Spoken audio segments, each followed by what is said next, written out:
Eclipse we can type here, then it will show here downloads. Click on download option, then it will show to this interface and we'll again click on download, then it will show to here download, then click final download.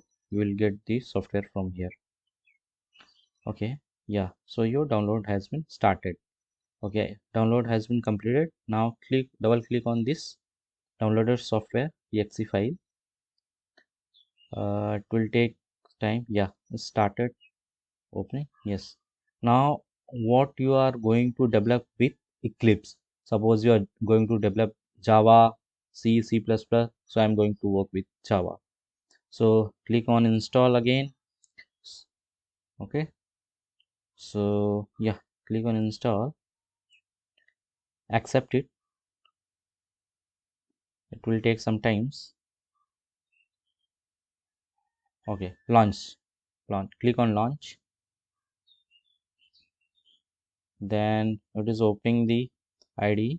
Here where you are going to save the location, click on launch,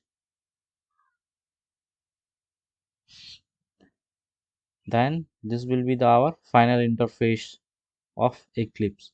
Here it will ask us to create a Java hello world program or create Java project. So we are going to create a Java new project. Click over there, then write the project name here. So anything you can write.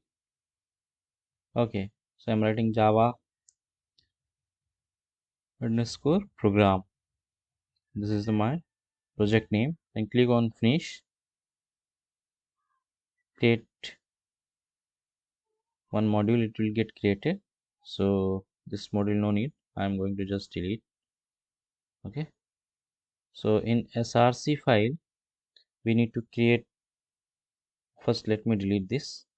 Okay, now you have created Java project. Inside src folder you need to create class.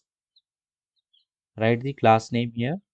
The modifier should be a public only, first program, and then you can check the first one, so it will no need to write the public static void main.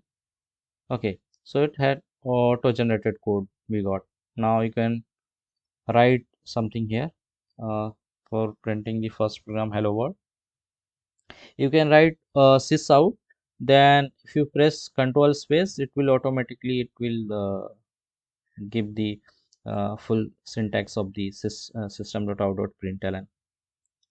Okay, uh, so there are lots of things in system dot error if you want.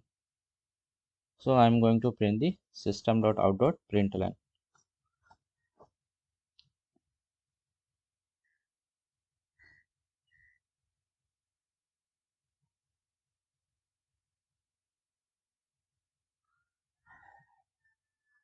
Just inside a string you can write anything. This is my first program, or whatever you want. You can print your name, your city's name, anything, whatever you wanted to display you can display it.